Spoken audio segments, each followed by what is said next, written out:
We also suggest that they come to the firehouse to see how the fire service helps us in fire safety. Also how firemen look with their fire protection clothing on, and don't be afraid. The firemen are there to help you just like the police department is. Right, right. Now suppose they are in a home, they are trying to get out of the home. How do they go about getting out of the home? How do you go about evacuating? First off, just about 98% of all your fire deaths are due to the smoke inhalation. We teach the students and the children, and again our adult groups, that smoke rises to the top of the ceiling and starts coming down. But just about from your knees on down to the floor is a relatively safe area of a smoke-filled environment, atmosphere. We tell them to get down and crawl out of that area. Crawl to get outside. Find a door, get outside, and stay outside, never going back in.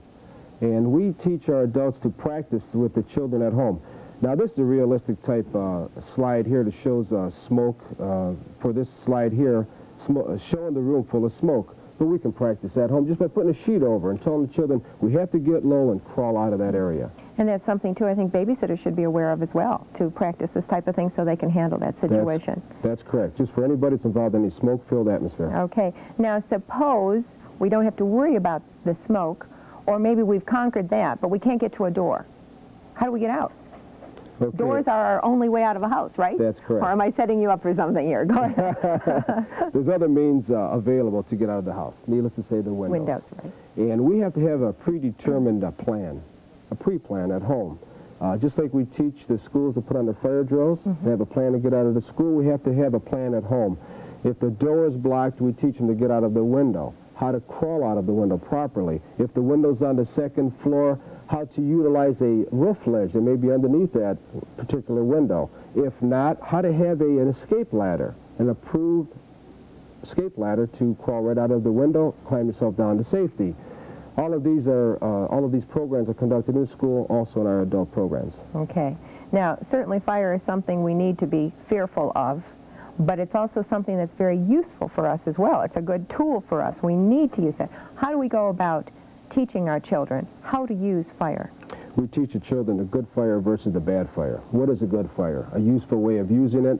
Right now we have many children coming home and they're starting cooking for their mom. Providing mom or dad feels that the child is old enough and mature enough, we should start teaching them how to, first off, how do you strike a match? Let's say if they had to cook something on the stove and they needed to strike a match.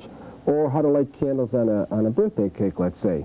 Again, excuse me, so first of all, you're saying that they must have parental permission, though. That's correct. It would be helpful if a parent went ahead and said, now, here's a book of matches, and I want to show you exactly how to handle them. First thing we teach them is that if they find a book of matches, especially if the cover is open, to give it to a responsible adult at home, give it to their parents. Show them, I found this is dangerous, I want to give it back to you. Okay. And give it to you. At that point, we educate the adults to teach the children how to use a match properly. Number one, again, if it's approved by the parents, make sure that when you pull the match out, take the match out, you close that cover. A lot of the strikers on the matches now are on the back side. I think that's a law. And when you strike a match, you're striking it away from your body. A lot of these lessons are taught in the Boy Scouts and Girl Scouts, and I think it's fantastic. Okay, and then I suppose for a birthday party or something of that nature, again, if there were some kind of adult supervision when they're handling the candles and that type of thing. You know, one little thing I do at home, Tony, and I'm just curious to see if it meets with fire standards or not, whenever we have the children handle any matches or light the candles at the table, and they are going to be handling matches, I have another saucer right there. So they have the match in one hand and the saucer in the other, and if they need to drop that match, they can drop it right on the saucer. That's good, Daddy. I'll remember that for my programs. Okay. That's good. Now, what about, you were saying before about home safety, the planning ahead, the fire drills we ought to do at home. What are some of the things we ought to be concerned with? What are some of the things we ought to show our children, and the babysitters ought to know as well? Phone numbers, I imagine, is one thing. Number one. First off, we tell our children, we tell everyone, if there's a fire within the home, to get out. Get you and yours out. You and your family outside. Call the fire department from the next door neighbor or the closest phone outside of that house. We teach the children to know the fire department phone number. And now, you may be calling the fire department from your own home for a very important reason, not only for a fire, but for the rescue squad. And one thing that we distribute out in our town, and as other cities I'm sure do the same thing, we have stickers that we hand out and we have them put right on the phone. And it gives the phone number of the fire department. And if everybody has one of these, I think we'll save a lot of lives. That's great. That's great. And what about home planning then, the fire drills themselves? If we have a predetermined pre-plan at home, and we sit down with our children and go over it, that eliminates a lot of children from hiding from fires.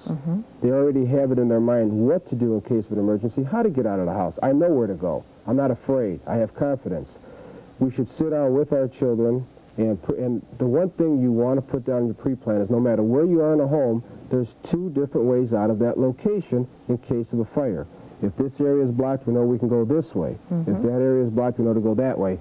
Referring back to the windows as an escape plan from a bedroom.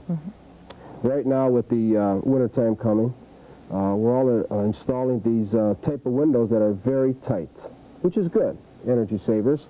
But in the same token, we're having a problem in opening up to clean the windows.